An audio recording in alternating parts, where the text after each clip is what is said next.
عنوان: کتاب کا تعارف۔ یہ بتائیں کہ اس کتاب کا بنیادی مقصد کیا ہے؟ مصنف نے آخر یہ کتاب کیوں لکھی؟ اس کتاب کا مقصد بین الاقوامی سیاست کو ایک باقاعدہ علم اور سمجھنے کے قابل نظام کے طور پر پیش کرنا ہے۔ مصنف یہ دکھانا چاہتا ہے کہ دنیا کی ریاستیں کیوں ایک خاص انداز میں عمل کرتی ہیں، کیوں جنگیں ہوتی ہیں، کیوں امن کبھی بھی پوری طرح قائم نہیں رہتا، اور یہ سب کچھ کن بنیادی قوتوں کے تحت ہوتا ہے۔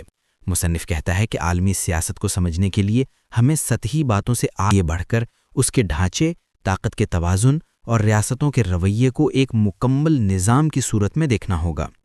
یعنی مصنف یہ کہہ رہا ہے کہ بین الاقوامی سیاست کو سمجھنے کے لیے صرف واقعات دیکھنا کافی نہیں۔ بالکل، مصنف کے مطابق واقعات صرف ظاہری علامات ہیں، اصل وجہ کہیں گہری ہے۔ ہمیں یہ دیکھنا ہوتا ہے کہ عالمی نظام کس طرح ریاستوں کو مجبور کرتا ہے کہ وہ مخصوص فیصلے کریں۔ مثال کے طور پر اگر دو ریاستیں آپس میں دشمن بن رہی ہیں تو اس کا مطلب یہ نہیں کہ ان کے حکمران برے ہیں، بلکہ اس کے پیچھے نظام کی وہ مجبوری ہے جو ہر ریاست کو اپنی بقا کے لیے محتاط اور طاقت کے حصول پر مجبور کرتی ہے۔ تو کیا اس کتاب میں نظریات اور قوانین کی وضاحت بھی کی گئی ہے؟ جی ہاں، کتاب کے آغاز میں مصنف تفصیل سے بتاتا ہے کہ نظریہ کیا ہوتا ہے، قانون کیا ہوتا ہے اور ان دونوں میں کیا فرق ہے۔ وہ کہتا ہے کہ محض واقعات جمع کرنے سے علم نہیں بنتا، بلکہ اس وقت علم بنتا ہے جب ہم ان واقعات کے پیچھے چھپی ہوئی ترتیب، اصول اور تعلقات کو سمجھ لیں۔ اسی لیے مصنف بار بار یہ زور دیتا ہے کہ بین الاقوامی سیاست کو سمجھنے کے لیے ہمیں ایک مضبوط نظریاتی بنیاد قائم کرنا ہوگی، ورنہ ہمارا مطالعہ ادھورا رہ جائے گا۔ کیا مصنف یہ بھی بتاتا ہے کہ پہلے کے نظریات میں کیا خامیاں تھیں؟ جی بالکل۔ مصنف کہتا ہے کہ اکثر نظریات نے عالمی سیاست کو افراد، حکمرانوں یا ریاستوں کے اندرونی حالات سے سمجھنے کی کوشش کی، جیسے یہ کہنا کہ کوئی حکمران جارح تھا اس لیے جنگ ہوئی، یا کوئی قوم غریب تھی اس لیے تنازع پیدا ہوا۔ مصنف کے مطابق یہ انداز اپیل تو کرتا ہے لیکن حقیقت کو مکمل طور پر نہیں دکھاتا۔ اصل بات یہ ہے کہ عالمی سیاست ایک ایسے ڈھانچے میں چلتی ہے جس میں ہر ریاست کو اپنی حفاظت خود کرنی ہوتی ہے۔ یہی حالت ریاستوں کو مجبور کرتی ہے کہ وہ طاقت کے مقابلے میں طاقت کھڑی کریں۔ مصنف اسے ڈھانچائی مجبوری کہتا ہے۔ یہ مجبوری اتنی مضبوط ہے کہ بعض اوقات بہترین حکمران بھی وہی فیصلے کرتے ہیں جو دوسرے حالات میں شاید نہ کرتے۔ کیا مصنف اس کتاب میں دنیا کی طاقت اور توازن کے بارے میں بھی بات کرتا ہے؟ جی ہاں، تفصیل سے۔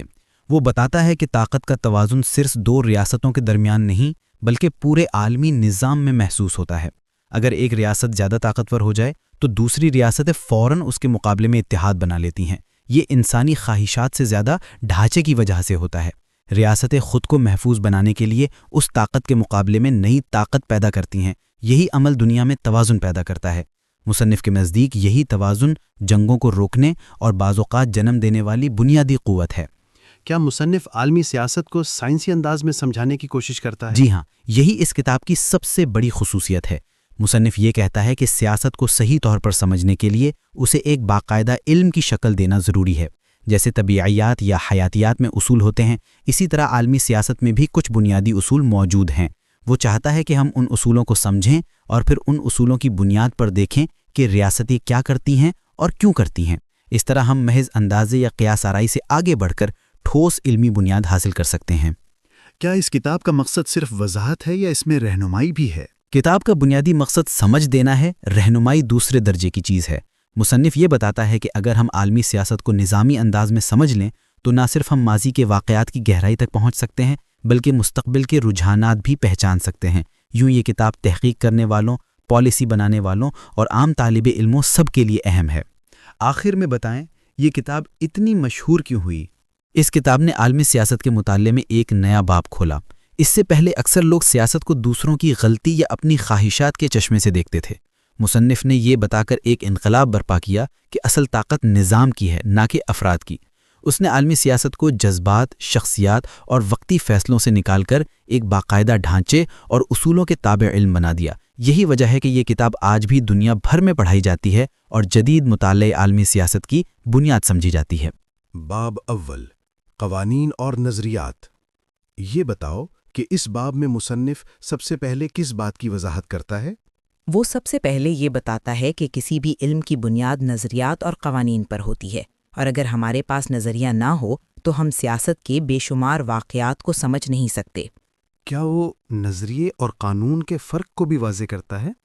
جی ہاں، وہ کہتا ہے کہ قانون کسی واقعے کے بار بار ہونے والے انداز کو بیان کرتا ہے، لیکن نظریہ اس سے آگے جاتا ہے اور یہ سمجھنے کی کوشش کرتا ہے کہ واقعہ آخر کیوں پیش آتا ہے۔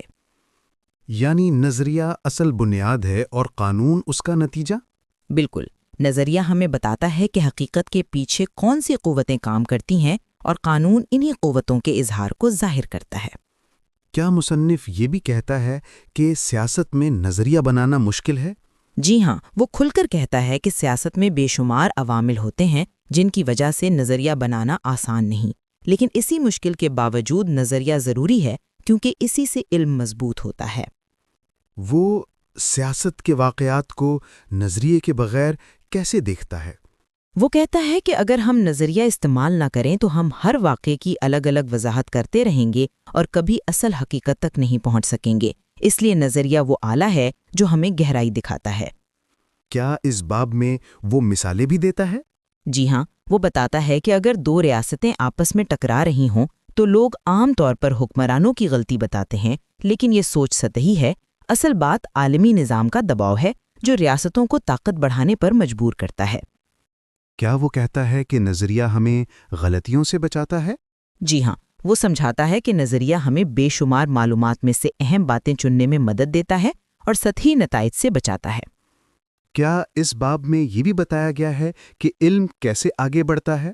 جی ہاں، وہ کہتا ہے کہ علم اس وقت آگے بڑھتا ہے جب نظریات کا امتحان کیا جائے، ان میں خامیاں نکالی جائیں اور نئے نظریات سامنے آئیں۔ یہی طریقہ ہر علم کو ترقی دیتا ہے۔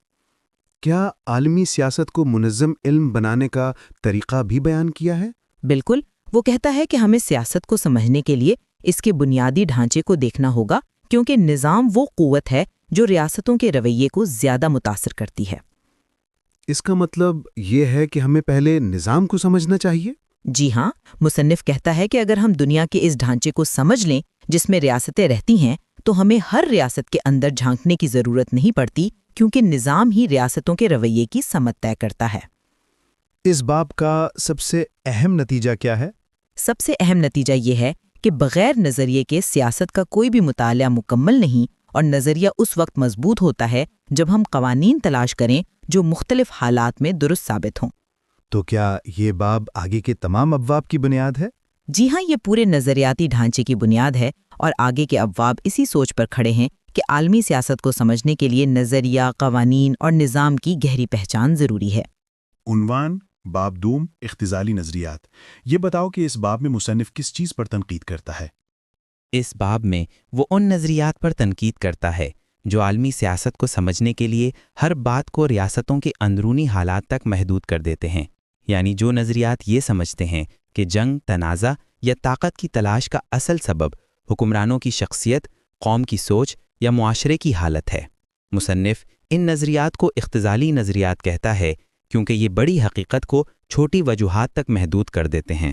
یعنی مصنف کہتا ہے کہ ریاست کے اندر کے حالات عالمی سیاست کی وضاحت نہیں کر سکتے؟ وہ یہی کہتا ہے۔ اس کے مطابق اگر ہم عالمی سیاست کو صرف ریاست کے اندر کے حالات سے سمجھنے لگیں تو ہم اصل حقیقت کھو دیتے ہیں، کیونکہ ریاستوں کے اندر حالات مختلف ہوتے ہیں لیکن ان کا بیرونی رویہ اکثر ایک جیسا ہوتا ہے، اور یہ نظامی مجبوری کی وجہ سے ہوتا ہے، نہ کہ اندرونی سیاست کی وجہ سے۔ کیا مصنف مثالیں بھی لاتا ہے؟ جی ہاں، وہ بتاتا ہے کہ کئی ریاستیں اندر سے مختلف ہیں، ان کی حکومتیں، معاشرے، نظریات اور تہذیبیں الگ الگ ہیں، لیکن عالمی نظام کے دباؤ کے سامنے ان کا رویہ ایک جیسا ہو جاتا ہے۔ مثلاً سب ریاستیں اپنی حفاظت چاہتی ہیں، سب طاقت بڑھاتی ہیں اور سب دوسرے ممالک کی طاقت سے خوفزدہ ہوتی ہیں۔ یہ رویہ اندرونی حالات سے نہیں بلکہ بیرونی دباؤ سے بنتا ہے۔ تو مصنف اختزالی نظریات کو ناکافی کیوں کہتا ہے؟ وہ کہتا ہے کہ یہ نظریات ہمیں صرف ریاست کے اندر لے جاتے ہیں، لیکن عالمی سیاست کا اصل میدان ریاستوں کے درمیان ہے۔ اگر ہم صرف اندرونی حالات دیکھیں گے تو ہم یہ نہیں سمجھ پائیں گے کہ ریاستیں عالمی سطح پر ایک جیسے فیصلے کیوں کرتی ہیں، حالانکہ وہ اندر سے بالکل مختلف ہوتی ہیں۔ کیا وہ یہ بھی بتاتا ہے کہ اختزالی نظریات حقیقت کو کیسے مسخ کرتے ہیں؟ جی ہاں، وہ کہتا ہے کہ یہ نظریات ہمیں یہ سوچنے پر مجبور کرتے ہیں کہ اگر حکمران اچھا ہو جائے تو امن آ جائے گا، اگر قوم باشعور ہو جائے تو جنگیں رک جائیں گی، یا اگر معاشرہ ترقی کر لے تو تنازع ختم ہو جائے گا۔ مصنف کہتا ہے کہ یہ سوچ دلکش تو ہے، لیکن حقیقت میں عالمی سیاست اس سے کہیں زیادہ گہری اور سخت ہے۔ کیا مصنف کے مطابق ریاست کا اندرونی ڈھانچہ بالکل غیر اہم ہے؟ نہیں، وہ یہ نہیں کہتا کہ اندرونی حالات بالکل بے معنی ہیں۔ وہ کہتا ہے کہ اندرونی حالات اثر ضرور ڈالتے ہیں، لیکن اصل قوت بیرونی نظام ہے جو ریاستوں کے رویے کو زیادہ محدود اور زیادہ مجبور کرتا ہے، یعنی اندرونی حالت ثانوی ہے اور نظامی دباؤ بنیادی۔ کیا وہ یہ بھی بتاتا ہے کہ ریاستیں اکثر ایک جیسا رویہ کیوں دکھاتی ہیں؟ جی ہاں، مصنف کہتا ہے کہ دنیا میں کوئی مرکزی طاقت نہیں جو سب کی حفاظت کرے، اس لیے ہر ریاست اپنی حفاظت خود کرتی ہے۔ یہی حالت بے نظمی ہے۔ اس بے نظمی کی وجہ سے ریاستیں مجبور ہوتی ہیں کہ وہ طاقت بڑھائیں، دشمنوں سے بچیں اور اتحادی بنائیں۔ یہ رویہ ہر ریاست کو ایک جیسا بنا دیتا ہے، چاہے انہوں نے اندرون ملک کوئی بھی نظام نافذ کیا ہو۔ کیا اختزالی نظریات کی کچھ بڑی خامیاں بھی گنتا ہے؟ جی ہاں، وہ کہتا ہے کہ یہ نظریات میں 3 بڑی خامیاں ہیں۔ پہلی خامی یہ کہ یہ نظریات بہت زیادہ تفصیلات جمع کرتے ہیں لیکن نتیجہ کم دیتے ہیں۔ دوسری یہ کہ یہ نظریات ایک ریاست کے اندر جھانک کر بین الاقوامی سطح کے بڑے اصولوں کو نظر انداز کر دیتے ہیں۔ تیسری یہ کہ یہ نظریات ایسے عوامل پر زور دیتے ہیں جو بدلتے رہتے ہیں، جبکہ عالمی سیاست کی اصل بنیاد وہ چیزیں ہیں جو کم بدلتی ہیں، یعنی نظام اور ڈھانچہ۔ کیا مصنف یہ بھی دکھاتا ہے کہ اختزالی نظریات پالیسی سازی میں غلطیوں کا باعث بنتے ہیں؟ جی ہاں، وہ کہتا ہے کہ اگر پالیسی بنانے والے اختزالی نظریات پر چلیں تو وہ غلط فیصلے کریں گے۔ مثلاً اگر وہ یہ سوچیں کہ دشمن ریاست کا حکمران برا ہے اس لیے دشمنی ہے، تو وہ یہ سمجھنے سے قاصر رہیں گے کہ اصل دشمنی نظام کی اس حالت سے پیدا ہوئی ہے جس میں دونوں ریاستیں رہتی ہیں۔ کیا مصنف کی نظر میں عالمی سیاست کے مطالعے میں سب سے بڑی غلط فہمی کیا ہے؟ اس کے مطابق سب سے بڑی غلط فہمی یہ ہے کہ لوگ عالمی سیاست کو گھریلو سیاست جیسا سمجھ لیتے ہیں۔ گھریلو سیاست میں ریاست کے پاس طاقت ہوتی ہے، قانون ہوتا ہے اور ادارے ہوتے ہیں، لیکن عالمی سیاست میں کوئی ایسا مرکز موجود نہیں، اس لیے دونوں کو ایک ہی نظر سے نہیں دیکھا جا سکتا۔ کیا یہ باب آگے کے باب 3 کا راستہ بناتا ہے؟ جی ہاں، اس باب کا مقصد یہی ہے کہ مصنف یہ ثابت کر دے کہ ہمیں عالمی سیاست کو سمجھنے کے لیے گھریلو وجوہات نہیں بلکہ عالمی نظام کو دیکھنا ہوگا۔ یہی سوچ آگے باب 3 میں مزید پختہ ہو جاتی ہے، جہاں وہ نظامی نظریات کی بنیاد رکھتا ہے۔ عنوان: باب 3، نظامی نقطۂ نظر اور نظریات۔ یہ بتاؤ کہ اس باب میں مصنف سب سے پہلے کس بات پر روشنی ڈالتا ہے؟ اس باب میں مصنف سب سے پہلے یہ وضاحت کرتا ہے کہ عالمی سیاست کو سمجھنے کے لیے صرف ریاستوں کے اندرونی حالات کافی نہیں ہوتے، بلکہ اصل حقیقت اس ماحول اور نظام میں چھپی ہوئی ہے جس میں ریاستیں رہتی ہیں۔ وہ کہتا ہے کہ عالمی سیاست کا میدان ریاستوں کے درمیان ہے، اس لیے ہمیں اس پورے نظام کی ساخت کو سمجھنا ہوگا تاکہ ہم ریاستوں کے رویے کا صحیح اندازہ کر سکیں۔ وہ نظام سے کیا مراد لیتا ہے؟ اس کے نزدیک نظام وہ مجموعہ ہے جس میں ریاستیں موجود ہیں، اور وہ اس ترتیب اور ساخت کا نام ہے جو ریاستوں پر اثر انداز ہوتی ہے۔ یہ ساخت بتاتی ہے کہ کون طاقتور ہے، کون کمزور ہے، کس کے پاس کیا مواقع ہیں اور کون سا خطرہ کس ریاست کے سامنے ہے۔ مصنف کہتا ہے کہ نظام ریاستوں پر دباؤ ڈالتا ہے اور انہیں مجبور کرتا ہے کہ وہ ایک مخصوص انداز میں عمل کریں۔ کیا وہ نظامی نظریے کی اہمیت بھی بیان کرتا ہے؟ جی ہاں، وہ کہتا ہے کہ نظامی نظریہ ہمیں پوری عالمی سیاست کا نقشہ دکھاتا ہے۔ یہ نظریہ ہمیں یہ سمجھنے میں مدد دیتا ہے کہ ریاستیں صرف اپنے اندرونی فیصلوں سے نہیں بلکہ بیرونی مجبوریوں کی وجہ سے بھی مختلف راستے اختیار کرتی ہیں۔ اس نظریے کے بغیر ہم عالمی سیاست کو کبھی مکمل طور پر نہیں سمجھ سکتے۔ کیا وہ نظامی نقطۂ نظر کو اختزالی نظریات سے ممتاز کرتا ہے؟ بالکل، وہ واضح کرتا ہے کہ اختزالی نظریات ریاست کی اندرونی عوامل پر زور دیتے ہیں، جیسے حکمران کی فطرت، عوام کی سوچ یا معاشی حالات، جبکہ نظامی نظریہ ریاستوں کے درمیان تعلقات اور عالمی ڈھانچے پر توجہ دیتا ہے۔ اس کے مطابق یہی ڈھانچہ ہے جو ریاستوں کو مخصوص سمت میں لے جاتا ہے، اور یہی نظریہ زیادہ مضبوط اور جامع ہے۔ کیا مصنف اس باب میں بے نظمی کی حالت بھی سمجھاتا ہے؟ جی ہاں، وہ کہتا ہے کہ دنیا میں کوئی مرکزی طاقت نہیں جو ریاستوں کی حفاظت کرے یا ان پر قانون نافذ کرے۔ اس حالت کو بے نظمی کہتے ہیں۔ بے نظمی کی وجہ سے ہر ریاست خود کو خطرے میں محسوس کرتی ہے اور اپنی حفاظت کے لیے طاقت بڑھاتی ہے۔ یہی بے نظمی عالمی نظام کی بنیادی خصوصیت ہے، اور اسی سے وہ تمام رویے پیدا ہوتے ہیں جنہیں ہم عالمی سیاست میں دیکھتے ہیں۔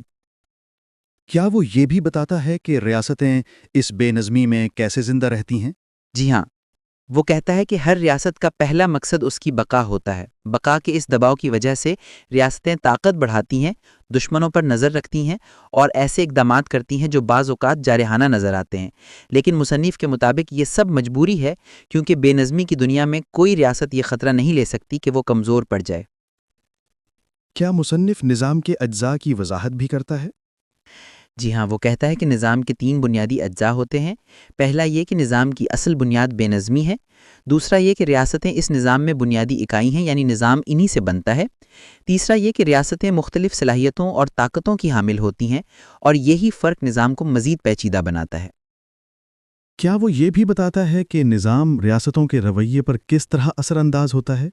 جی ہاں، وہ کہتا ہے کہ نظام ریاستوں کو مجبور کرتا ہے کہ وہ اپنی بقا کو اولین ترجیح دیں۔ اسی وجہ سے ریاستیں طاقتور ریاستوں کے قریب رہنے کی کوشش کرتی ہیں یا اپنے اتحاد بناتی ہیں۔ نظام انہیں اپنے مفادات کے علاوہ کچھ اور سوچنے نہیں دیتا، کیونکہ بے نظمی کی حالت میں غلط فیصلہ بقا کو خطرے میں ڈال دیتا ہے۔ کیا مصنف یہ بھی بتاتا ہے کہ طاقت کا توازن کیسے پیدا ہوتا ہے؟ جی ہاں، وہ کہتا ہے کہ طاقت کا توازن نظامی دباؤ کا نتیجہ ہے۔ جیسے ہی کوئی ریاست بہت طاقتور ہو جائے تو دوسری ریاستیں فوراً اس کے مقابلے میں جمع ہونا شروع ہو جاتی ہیں۔ یہ عمل کسی خاص حکمران یا قوم کی پسند کی وجہ سے نہیں ہوتا، بلکہ نظام کی مجبوری ہے۔ ہر ریاست جانتی ہے کہ اگر ایک ریاست بہت بڑی ہو گئی تو وہ دوسروں کے لیے خطرہ بن سکتی ہے، اس لیے توازن خود بخود بنتا ہے۔ کیا وہ یہ بھی کہتا ہے کہ نظامی نقطۂ نظر ہمیں مستقبل کے رویے کا اندازہ بھی دیتا ہے؟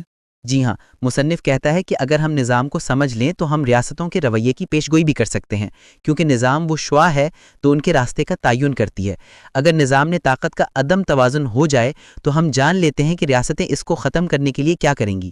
یوں نظامی نظریہ نہ صرف وضاحت کرتا ہے بلکہ مستقبل کی سمت کا بھی اشارہ دیتا ہے۔ کیا مصنف یہ دعویٰ بھی کرتا ہے کہ نظامی نقطۂ نظر عالمی سیاست کی سب سے مضبوط وضاحت ہے؟ جی ہاں، اس کے مطابق یہ نظریہ سب سے جامع ہے، کیونکہ یہ چھوٹی تفصیلات سے اوپر اٹھ کر پوری تصویر دکھاتا ہے۔ یہ نظریہ ریاستوں کے اندر نہیں بلکہ ان کے درمیان کے تعلقات کی وضاحت کرتا ہے، اور یہی جگہ اصل سیاست کی ہے۔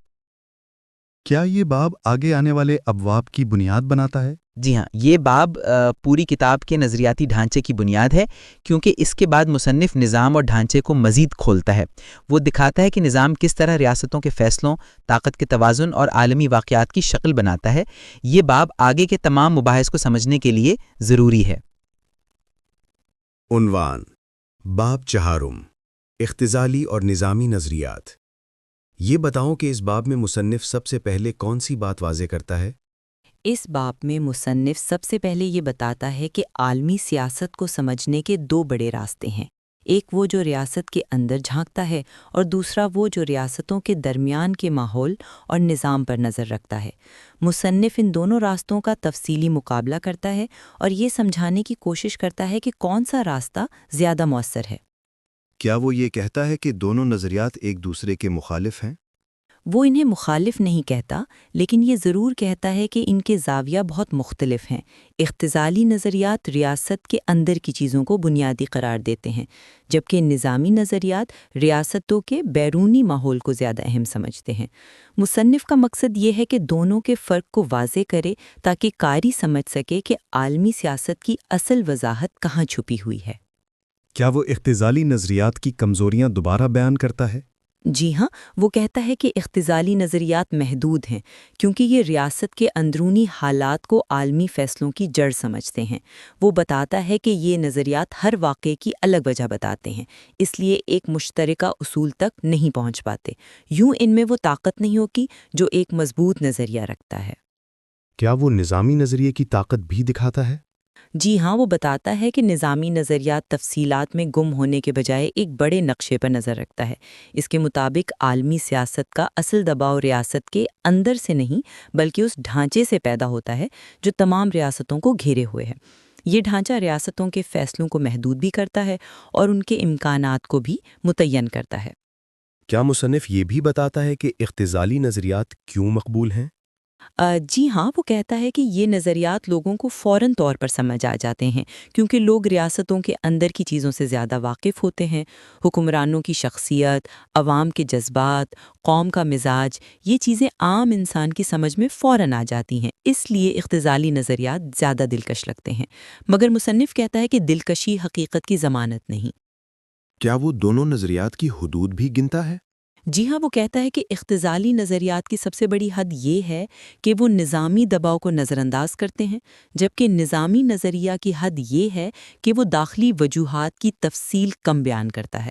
مگر مصنف کے مطابق عالمی سیاست کے بڑے اصول نظامی ڈھانچے میں زیادہ واضح ہوتے ہیں، اس لیے نظامی نظریہ زیادہ مضبوط ثابت ہوتا ہے۔ کیا وہ کہتا ہے کہ اختزالی اور نظامی نظریات کو ملا کر بھی کوئی فہم قائم ہو سکتی ہے؟ وہ یہ اعتراف کرتا ہے کہ دونوں نظریات اپنی جگہ اہم ہیں، لیکن وہ یہ بھی کہتا ہے کہ ایک مضبوط نظریہ وہی ہوگا جو سب سے بنیادی قوتوں کو سمجھائے۔ وہ کہتا ہے کہ ریاستوں کے اندرونی حالات بدلتے رہتے ہیں، مگر عالمی نظام لمبے عرصے تک ایک جیسا رہتا ہے، اسی لیے نظامی تشریح زیادہ دیر پا اور زیادہ کارآمد ہے۔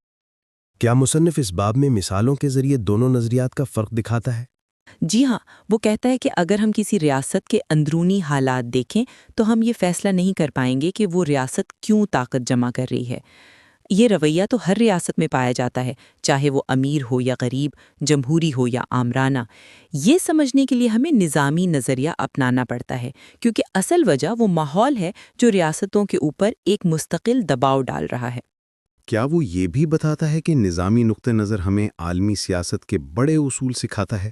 جی ہاں، وہ کہتا ہے کہ اگر ہم نظام کو سمجھ لیں تو ہم دیکھ سکیں گے کہ ریاستیں کیوں ایک جیسے فیصلے کرتی ہیں۔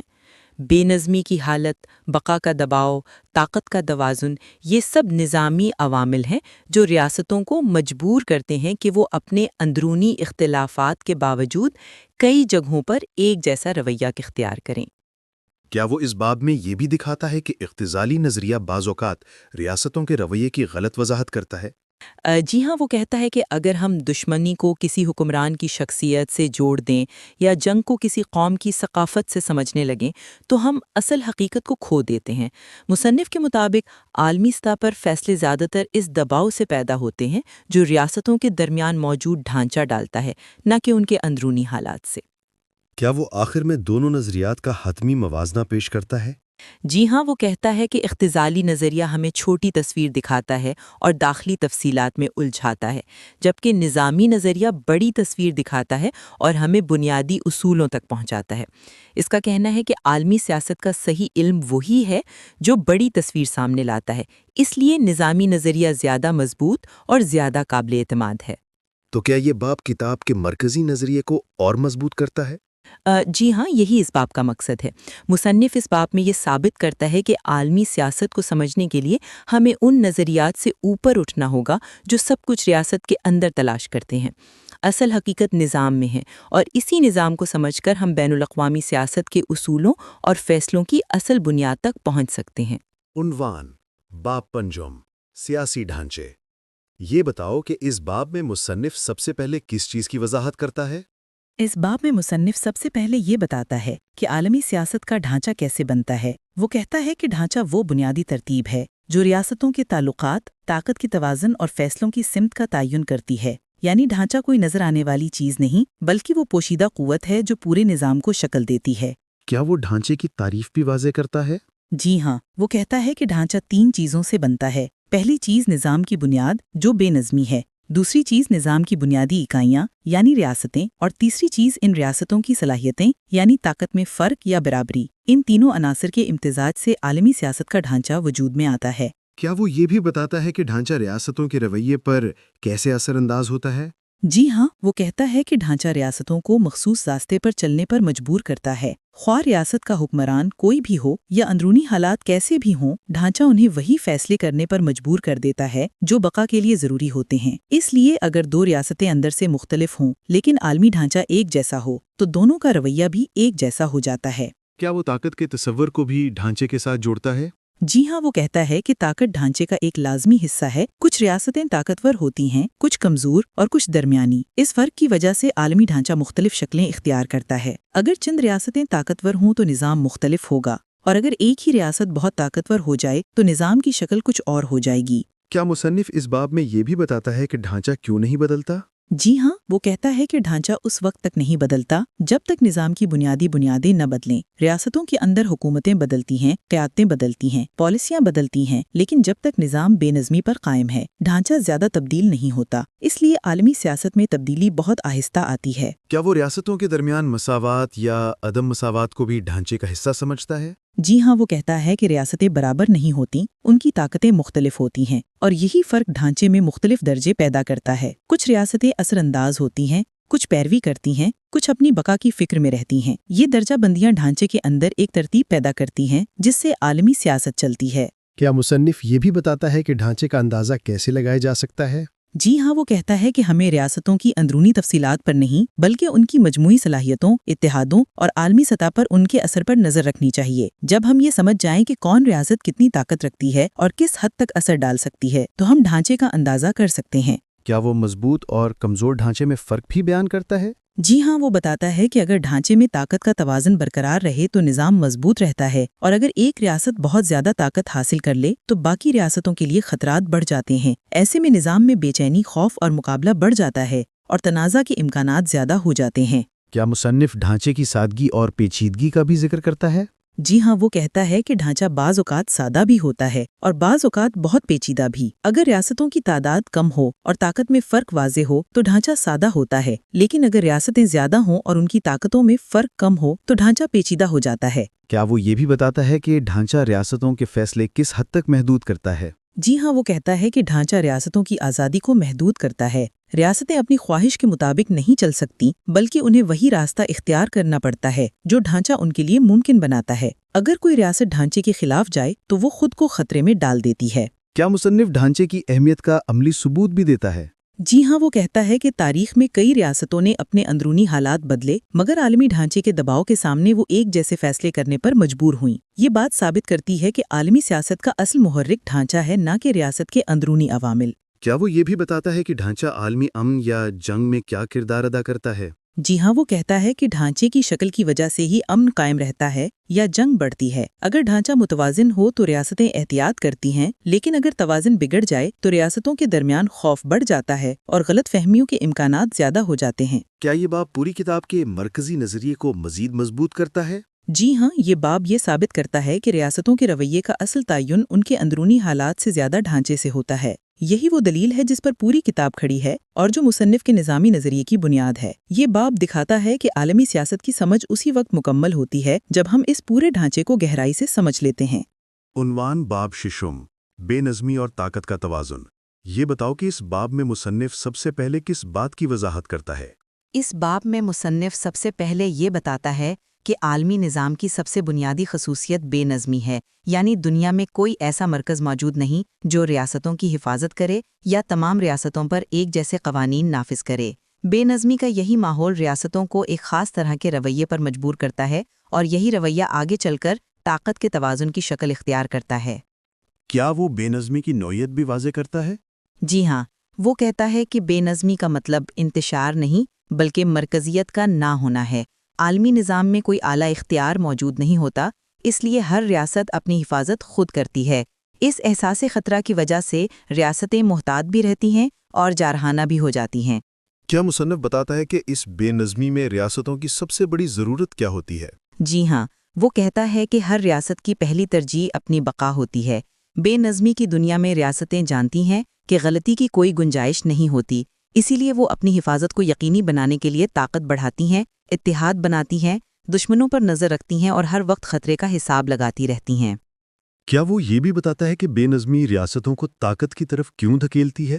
جی ہاں، وہ کہتا ہے کہ بے نظمی کی حالت میں ریاستیں ایک دوسرے کی نیت پر اعتماد نہیں کر سکتیں، اس لیے وہ طاقت کو ہی ایک محفوظ راستہ سمجھتی ہیں۔ اگر ایک ریاست طاقت بڑھاتی ہے تو دوسری ریاستیں اسے اپنے لیے خطرہ سمجھتی ہیں اور وہ بھی طاقت بڑھانے لگتی ہیں۔ اسی عمل کو طاقت کا چکر کہا جاتا ہے۔ کیا طاقت کا یہ چکر ہی آگے چل کر طاقت کا توازن بنتا ہے؟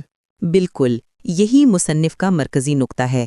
وہ کہتا ہے کہ طاقت کا توازن کوئی منصوبہ بندی نہیں بلکہ بے نظمی کی فطری پیداوار ہے۔ جیسے ہی ایک ریاست طاقتور ہوتی ہے، باقی ریاستیں اس کے مقابلے میں جمع ہونے لگتی ہیں۔ یہ جمع ہونا ہی طاقت کے توازن کی بنیاد بنتا ہے۔ کیا وہ طاقت کے توازن کو قدرتی عمل کہتا ہے؟ جی ہاں، وہ کہتا ہے کہ طاقت کا توازن کسی معاہدے یا کسی ایک ریاست کی مرضی سے پیدا نہیں ہوتا، بلکہ یہ نظام کی خودکار پیداوار ہے۔ ریاستیں بقا کی مجبوری میں وہ فیصلے کرتی ہیں جو انہیں طاقت کی طرف لے جاتے ہیں، اور یہ فیصلے مل کر طاقت کے توازن کی شکل بنا دیتے ہیں۔ کیا مصنف طاقت کے توازن کی اہمیت بھی بیان کرتا ہے؟ جی ہاں، وہ کہتا ہے کہ طاقت کا توازن عالمی سیاست میں امن اور جنگ دونوں کا فیصلہ کرتا ہے۔ اگر طاقت بہت زیادہ ایک طرف ہو جائے تو خطرہ بڑھ جاتا ہے، لیکن اگر طاقت تقسیم ہو اور ریاستیں ایک دوسرے کے مقابلے میں کھڑی ہوں تو ہر ریاست محتاط ہو جاتی ہے، اور اس سے نظام میں ایک طرح کی حد بندی پیدا ہوتی ہے۔ کیا وہ طاقت کے توازن کی اقسام بھی بتاتا ہے؟ جی ہاں، وہ کہتا ہے کہ طاقت کا توازن دو شکلوں میں ہوتا ہے، ایک دو طرفہ توازن جب دو بڑی ریاستیں آمنے سامنے ہوں، اور دوسری کثیر طرفہ توازن جب کئی ریاستیں طاقتور ہوں۔ مصنف کا کہنا ہے کہ دو طرفہ توازن زیادہ مستحکم ہوتا ہے کیونکہ اس میں ریاستوں کی تعداد کم ہونے سے غلط فہمیوں کا امکان کم ہو جاتا ہے۔ کیا وہ مثالوں سے یہ فرق واضح کرتا ہے؟ جی ہاں، وہ بتاتا ہے کہ جب دو ریاستیں طاقت میں برابر ہوں تو ان کے فیصلوں کا انداز زیادہ محتاط ہوتا ہے، لیکن جب ریاستیں زیادہ ہوں تو ایک ریاست کا فیصلہ فوراً دوسری ریاستوں کے رد عمل کو بھڑکا دیتا ہے، جس سے نظام زیادہ بے یقینی کا شکار ہو جاتا ہے۔ کیا مصنف یہ بھی بتاتا ہے کہ ریاستیں طاقت کے توازن کو کیسے برقرار رکھتی ہیں؟ جی ہاں، وہ کہتا ہے کہ ریاستیں دو طریقوں سے طاقت کے توازن کو برقرار رکھتی ہیں، ایک اپنی طاقت بڑھا کر اور دوسرا اتحاد بنا کر۔ اگر کوئی ریاست خطرہ محسوس کرے تو وہ اپنی فوجی طاقت بڑھاتی ہے، یا اگر وہ اکیلے مقابلہ نہیں کر سکتی تو وہ اتحادی تلاش کرتی ہے تاکہ بڑی طاقت کو توازن میں رکھا جا سکے۔ کیا وہ بتاتا ہے کہ طاقت کے توازن میں خوف کا کیا کردار ہے؟ جی ہاں، وہ کہتا ہے کہ خوف اس نظام کی اصل بنیاد ہے۔ ریاستیں یہ نہیں جانتی کہ دوسری ریاستیں کب، کیسے یا کیوں حملہ کر سکتی ہیں۔ یہی خوف انہیں ہمیشہ محتاط اور طاقت بڑھانے پر مجبور رکھتا ہے۔ خوف کی یہی کیفیت طاقت کے توازن کو مسلسل زندہ رکھتی ہے۔ کیا وہ یہ بھی کہتا ہے کہ طاقت کے توازن کے باوجود جنگ کیوں ہوتی ہے؟ جی ہاں، وہ کہتا ہے کہ طاقت کا توازن مکمل امن کی ضمانت نہیں دیتا، بلکہ صرف اتنا کرتا ہے کہ ریاستیں بے احتیاطی کم کریں۔ جنگ اس وقت ہوتی ہے جب ریاستوں کے درمیان غلط فہمیاں بڑھ جائیں، یا جب طاقت کی تقسیم بدل جائے، یا جب کوئی ریاست یہ سمجھ لے کہ اس کے پاس حملے کا بہترین موقع ہے۔ کیا یہ باب کتاب کے مرکزی نظریے کو مزید مضبوط کرتا ہے؟ جی ہاں، یہ باب پوری کتاب کی بنیاد کو مضبوط کرتا ہے۔ مصنف یہ دکھاتا ہے کہ بے نظمی، بقا کا دباؤ، خوف، دباؤ میں کیے جانے والے فیصلے اور ان فیصلوں سے پیدا ہونے والا طاقت کا توازن، یہ سب عالمی سیاست کے بنیادی اصول ہیں۔ یہی اصول ریاستوں کو مسلسل مقابلے میں رکھتے ہیں اور عالمی نظام کو اس شکل میں قائم رکھتے ہیں۔ عنوان: باب ہفتم، ڈھانچاتی اسباب اور اقتصادی اثرات۔ یہ بتاؤ کہ اس باب میں مصنف سب سے پہلے کس بات کی وضاحت کرتا ہے؟ اس باب میں مصنف سب سے پہلے یہ بتاتا ہے کہ عالمی نظام کا ڈھانچہ صرف فوجی اور سیاسی فیصلوں کو ہی نہیں بلکہ اقتصادی رویوں کو بھی متاثر کرتا ہے، یعنی ریاستیں اقتصادی فیصلے بھی اسی بے نظمی، بقا کے دباؤ اور طاقت کے خوف کے تحت کرتی ہیں۔ مصنف کہتا ہے کہ اگرچہ تجارت، سرمایہ کاری اور معیشت کے اپنے اصول ہوتے ہیں، مگر عالمی نظام کا ڈھانچہ ان سب پر گہرا اثر ڈالتا ہے۔ کیا وہ یہ بھی بتاتا ہے کہ اقتصادی تعلقات اندرونی حالات سے نہیں بلکہ نظام سے متاثر ہوتے ہیں؟ جی ہاں، وہ کہتا ہے کہ لوگ اکثر تجارت یا اقتصادی پالیسیوں کو ریاست کے اندرونی نظام سے جوڑ دیتے ہیں، مگر حقیقت میں عالمی ڈھانچہ ہی ان پالیسیوں کو ایک خاص سمت دیتا ہے۔ اگر ڈھانچہ مسابقتی ہو تو ریاستیں اقتصادی معاملات میں بھی محتاط ہو جاتی ہیں، اور اگر ڈھانچہ توازن والا ہو تو معیشت میں زیادہ تعاون پیدا ہو سکتا ہے۔ کیا وہ یہ بھی بتاتا ہے کہ اقتصادی وابستگی کے بارے میں بھی بات کرتا ہے؟ جی ہاں، وہ کہتا ہے کہ ریاستیں چاہیں تو اقتصادی طور پر ایک دوسرے پر انحصار کر سکتی ہیں، لیکن بے نظمی کی دنیا میں وہ کبھی مکمل اعتماد نہیں کر سکتی۔ کوئی ریاست جتنی بھی اقتصادی طور پر ترقی یافتہ ہو، اسے یہ خوف رہتا ہے کہ کسی بھی وقت عالمی حالات بدل سکتے ہیں۔ اسی وجہ سے وہ اپنی اقتصادی پالیسیوں میں محتاط رہتی ہے۔ کیا وہ یہ بھی بتاتا ہے کہ طاقت اقتصادی فیصلوں کو کیسے متاثر کرتی ہے؟ جی ہاں، وہ کہتا ہے کہ طاقتور ریاستیں تجارت، مالیاتی اداروں اور عالمی اقتصادی اصولوں کو اپنے مفاد میں ڈھالتی ہیں۔ وہ کمزور ریاستوں کو مجبور کر سکتی ہیں کہ وہ ان کی مرضی کے مطابق اقتصادی معاہدے کریں۔ یوں طاقت کا عدم توازن اقتصادی نظام میں بھی جھلکتا ہے۔ کیا مصنف یہ وضاحت کرتا ہے کہ اقتصادی تعاون کیوں کمزور ہوتا ہے؟ جی ہاں، وہ کہتا ہے کہ اگرچہ اقتصادی تعاون سے سب کو فائدہ ہوتا ہے، مگر بے نظمی کی وجہ سے ریاستیں مکمل طور پر ایک دوسرے پر بھروسہ نہیں کرتیں۔ ہر ریاست یہ ڈر رکھتی ہے کہ اگر اس نے اپنی معیشت کو زیادہ کھول دیا تو کہیں دشمن کو فائدہ نہ ہو جائے۔ یہی خوف اقتصادی تعاون کو کمزور کرتا ہے۔ کیا وہ یہ بھی بتاتا ہے کہ ریاستیں اقتصادی ترقی کو کس نظر سے دیکھتی ہیں؟ جی ہاں، وہ کہتا ہے کہ ریاستیں اقتصادی ترقی کو صرف خوشحالی کے لیے نہیں بلکہ اپنی طاقت بڑھانے کے لیے استعمال کرتی ہیں۔ مضبوط معیشت ریاست کو فوجی طاقت، ٹیکنالوجی اور عالمی اثر و رسوخ دینے میں مدد دیتی ہے، اس لیے اقتصادی ترقی بقا کے دباؤ کا حصہ بن جاتی ہے۔ کیا وہ اقتصادی مسابقت بھی بیان کرتا ہے؟ جی ہاں، وہ کہتا ہے کہ عالمی نظام میں اقتصادی مسابقت ناگزیر ہے۔ ہر ریاست کوشش کرتی ہے کہ وہ زیادہ پیداوار کرے، زیادہ وسائل پر قابض ہو اور عالمی منڈیوں پر اثر ڈالے۔ یہ مسابقت بظاہر تجارتی ہوتی ہے، مگر اس کے پیچھے بھی بقا کا خوف کام کر رہا ہوتا ہے۔ کیا مصنف یہ بھی بتاتا ہے کہ اقتصادی بحران نظامی دباؤ کی وجہ سے کیسے پیدا ہوتے ہیں؟ جی ہاں، وہ کہتا ہے کہ اگر عالمی ڈھانچے میں طاقت کا توازن بگڑ جائے یا بڑی ریاستیں ایک دوسرے پر اقتصادی دباؤ ڈالنے لگیں تو بحران پیدا ہو جاتا ہے۔ ریاستیں ایک دوسرے پر مسول لگاتی ہیں، پابندیاں لگاتی ہیں یا اقتصادی لڑائیاں شروع کر دیتی ہیں۔ یہ سب نظام میں عدم اعتماد کی وجہ سے ہوتا ہے۔ کیا وہ اقتصادی پابندیوں کے اثرات بھی بیان کرتا ہے؟ جی ہاں، وہ کہتا ہے کہ پابندیاں بھی طاقت کا ایک ہتھیار ہوتی ہیں۔ طاقتور ریاستیں کمزور ریاستوں پر اقتصادی پابندیاں لگاتی ہیں تاکہ ان کی پالیسیوں پر اثر ڈال سکیں۔ یہ طریقہ جنگ سے کم سخت ہوتا ہے، مگر اس کی جڑیں بھی خوف اور مسابقت میں ہوتی ہیں۔ کیا وہ بتاتا ہے کہ اقتصادی استحکام کیسے قائم رہتا ہے؟ جی ہاں، وہ کہتا ہے کہ اقتصادی استحکام اس وقت زیادہ ہوتا ہے جب طاقت کا توازن برقرار ہو اور ریاستیں ایک دوسرے کے بارے میں بہت زیادہ خوف محسوس نہ کریں۔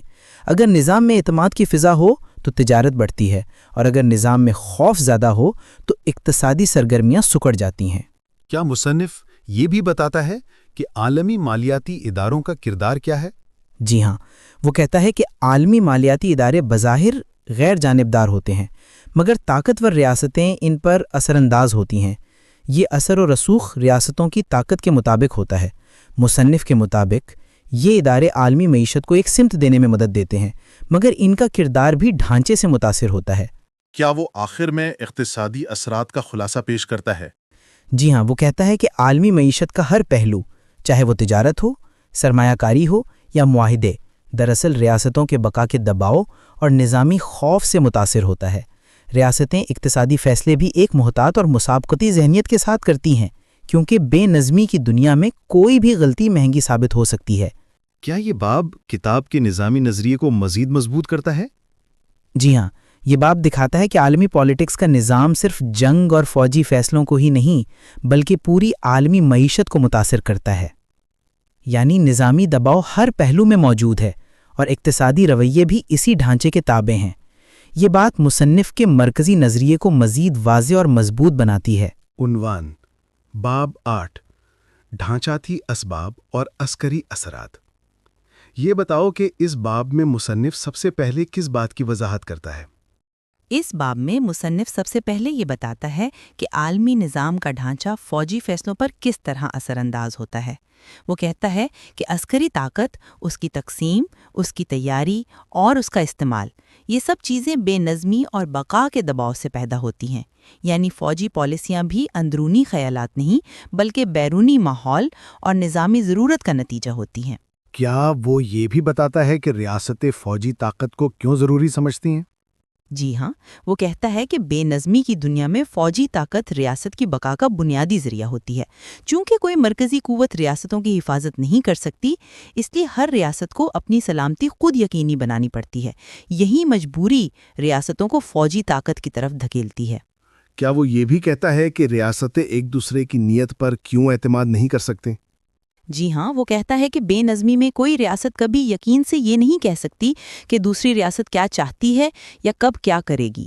اس غیر یقینی کیفیت کی وجہ سے ریاستیں فوجی طاقت بڑھانے پر مجبور ہوتی ہیں اور یہی مجبوری عسکری مقابلے کو جنم دیتی ہے۔ کیا وہ طاقت کے مقابلے کا چکر بھی بیان کرتا ہے؟ جی ہاں، وہ کہتا ہے کہ اگر ایک ریاست اپنی فوجی طاقت بڑھاتی ہے تو دوسری ریاستیں اس کو خطرہ سمجھتی ہیں اور وہ بھی اپنی فوج مضبوط کرنا شروع کر دیتی ہیں۔ یہ عمل رفتہ رفتہ ایک چکر بن جاتا ہے جس میں ہر ریاست خود کو محفوظ بنانے کی کوشش میں دوسروں کے لیے خطرہ بنتی جاتی ہے۔ کیا وہ مصنف بتاتا ہے کہ یہ عسکری مقابلہ کیوں ختم نہیں ہوتا؟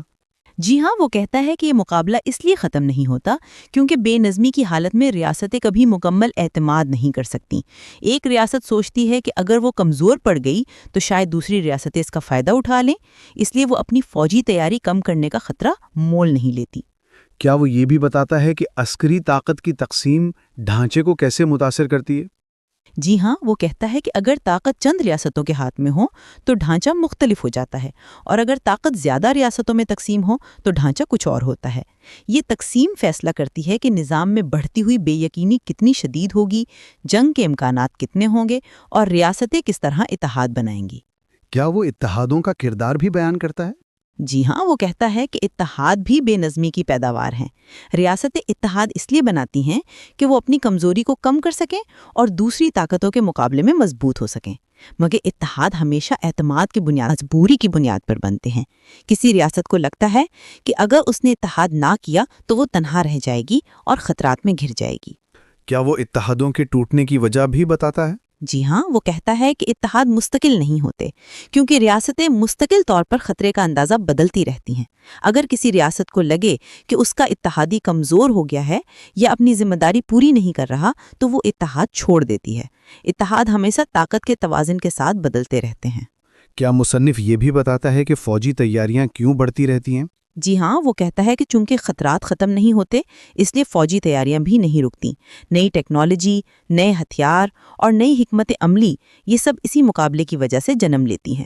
ہر ریاست یہ خوف رکھتی ہے کہ اگر وہ پیچھے رہ گئی تو اس کا دشمن اسے آسانی سے نقصان پہنچا سکتا ہے۔ کیا وہ اس بات کی وضاحت کرتا ہے کہ عسکری طاقت فیصلہ کن کیوں ہوتی ہے؟ جی ہاں، وہ کہتا ہے کہ عسکری طاقت ریاست کی آخری ضمانت ہوتی ہے۔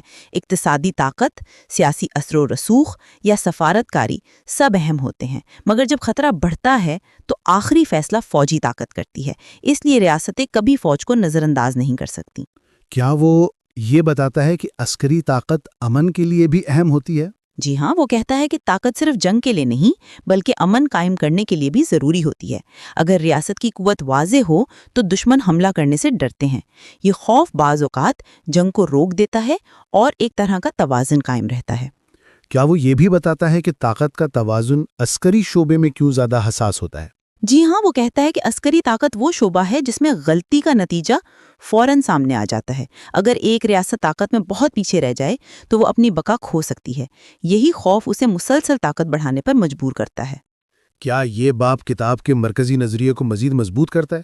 جی ہاں، یہ باب دکھاتا ہے کہ عالمی پالیٹکس میں عسکری طاقت صرف جنگ کے لیے نہیں بلکہ بقا کے لیے بنیادی ہے۔ بے نظمی، خوف، طاقت کا مقابلہ، اتحاد، تیاری، یہ سب عناصر مل کر ثابت کرتے ہیں کہ نظامی دباؤ ریاستوں کو وہی راستہ دکھاتا ہے جسے اختیار کیے بغیر وہ زندہ نہیں رہ سکتی۔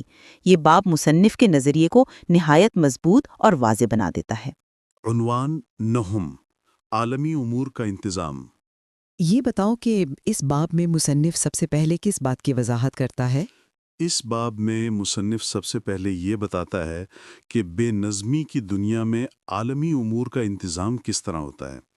چونکہ کوئی مرکزی طاقت ریاستوں کے درمیان انصاف یا نظم برقرار نہیں رکھ سکتی، اس لیے عالمی امور کا انتظام مختلف ریاستوں، گروہوں، طاقتوں اور کبھی کبھار اداروں کے ذریعے غیر رسمی اور منتشر انداز میں ہوتا ہے۔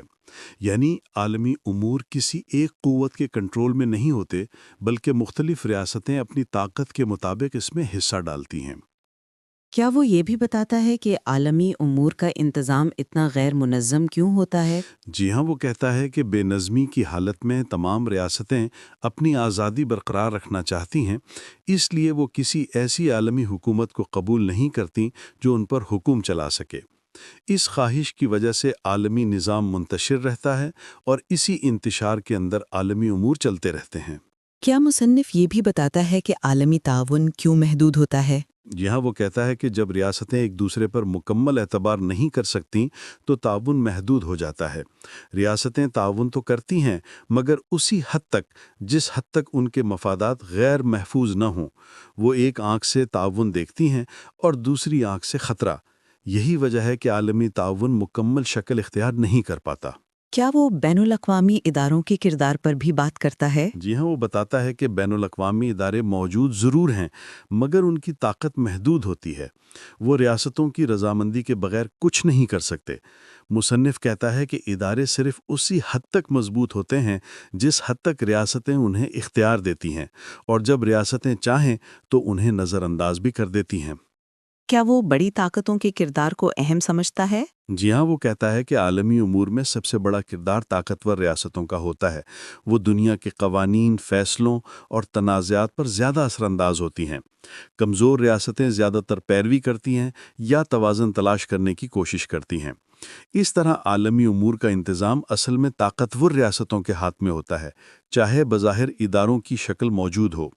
کیا وہ یہ بھی بتاتا ہے کہ طاقتور ریاستیں عالمی نظام کو کیوں متاثر کرتی ہیں؟ وہ کہتا ہے کہ طاقتور ریاستوں کے پاس زیادہ وسائل، مضبوط معیشت، بہتر ٹیکنالوجی اور بڑی فوج ہوتی ہے۔ اسی وجہ سے وہ دنیا کے معاملات میں زیادہ کردار ادا کرتی ہیں۔ وہ عالمی اداروں میں اپنی مرضی کی پالیسیاں آگے بڑھاتی ہیں، کمزور ریاستوں پر دباؤ ڈالتی ہیں اور عالمی قواعد کو اپنی ضرورت کے مطابق ڈھالتی ہیں۔ کیا وہ عملی مثالیں بھی دیتا ہے؟ جی ہاں، وہ کہتا ہے کہ جب بھی دنیا میں کوئی بڑا تنازع ہوتا ہے تو بڑی طاقتیں فوراً فعال ہو جاتی ہیں۔ وہ سفارتی کوششیں کرتی ہیں، پابندیاں لگاتی ہیں، فوجی دباؤ بڑھاتی ہیں یا مذاکرات کرواتی ہیں۔ ان سب اقدامات سے یہ ظاہر ہوتا ہے کہ عالمی امور کسی مرکزی اختیار سے نہیں بلکہ طاقت کی بنیاد پر چلتے ہیں۔ کیا وہ یہ بھی بتاتا ہے کہ عالمی نظام میں نظم کیسے قائم رہتا ہے؟ جی ہاں، وہ کہتا ہے کہ عالمی نظام میں نظم بڑی استقامت یا باقاعدہ اداروں کی وجہ سے نہیں بلکہ طاقت کے توازن کی وجہ سے قائم رہتا ہے۔ جب بڑی ریاستوں کی طاقت ایک دوسرے کو روکنے کے قابل ہوتی ہے تو نظام میں ایک طرح کی حد بندی پیدا ہو جاتی ہے۔ یہ حد بندی ہی عالمی نظم کا اصل ذریعہ ہے۔ کیا وہ یہ کہتا ہے کہ عالمی امور کا انتظام خطرات سے بھرا ہوتا ہے؟ جی ہاں، وہ کہتا ہے کہ بے نظمی کی حالت میں عالمی امور ہمیشہ خطرات اور غیر یقینی میں گھرے رہتے ہیں۔ کوئی ریاست کبھی یقین سے نہیں جان سکتی کہ دوسری ریاست کیا کرے گی۔ یہی غیر یقینی فیصلہ سازی کو مشکل بنا دیتی ہے اور غلط فہمیوں کا خطرہ بڑھا دیتی ہے۔ کیا مصنف عالمی سطح پر قیادت کے تصور پر بھی بات کرتا ہے؟ جی ہاں، وہ کہتا ہے کہ عالمی قیادت کوئی مستقل عنوان نہیں ہوتا۔ مختلف ادوار میں مختلف ریاستیں اپنی طاقت کی بنیاد پر عالمی امور پر اثر انداز ہوتی ہیں۔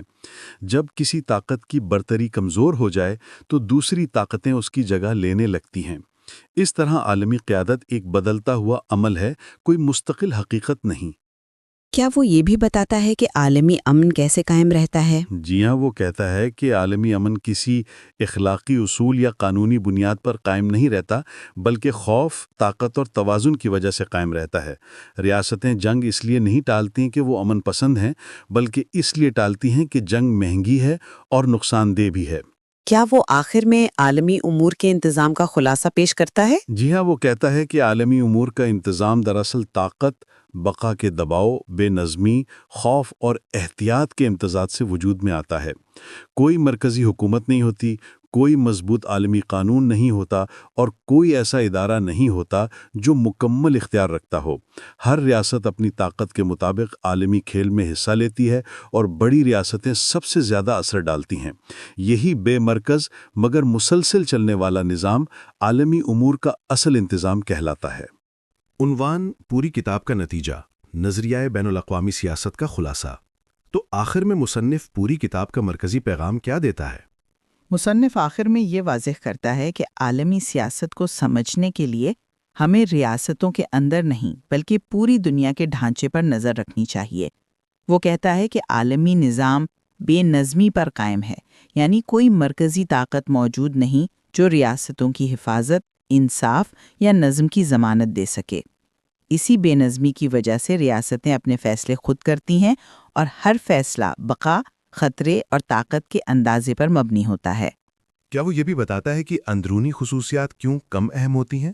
جی ہاں، وہ کہتا ہے کہ ریاستوں کی اندرونی سوچ، نظام، نظریات یا قیادت اہم ضرور ہیں، مگر عالمی سیاست کو چلانے والی اصل قوتیں ڈھانچہ اور بیرونی ماحول ہیں۔ اگر ڈھانچہ مسابقتی ہو تو تمام ریاستیں ایک جیسا رویہ اختیار کرتی ہیں، چاہے وہ اندرونی طور پر جتنی بھی مختلف کیوں نہ ہوں۔ کیا مصنف طاقت کی اہمیت بھی آخر میں دہراتا ہے؟ جی ہاں، وہ کہتا ہے کہ طاقت عالمی سیاست کی مرکزی حقیقت ہے۔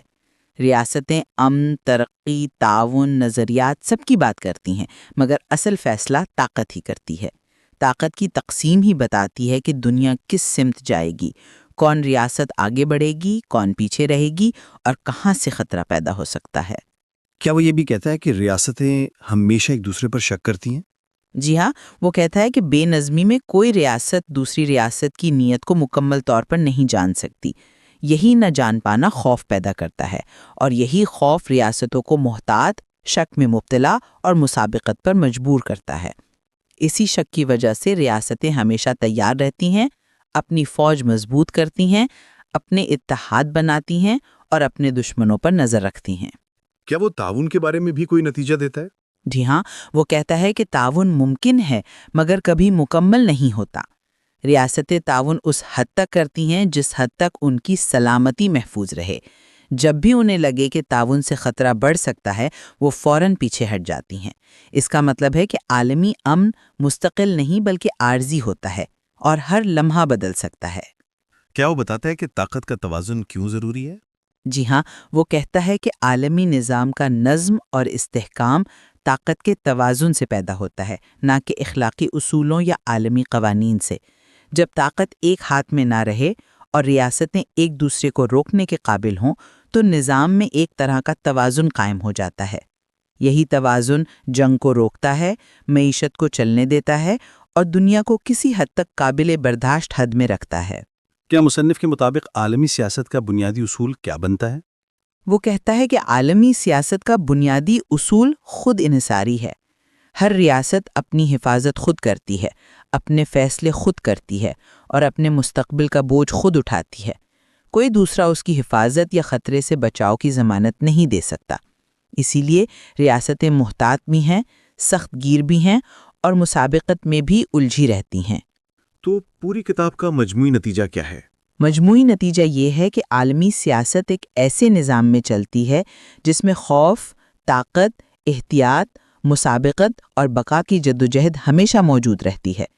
ریاستیں اپنے اندرونی نظریات یا اخلاقی اصولوں کے مطابق نہیں بلکہ اس بیرونی ماحول کے مطابق چلتی ہیں جس میں بے نظمی، غیر یقینی اور طاقت کا مقابلہ ہمیشہ برقرار رہتا ہے۔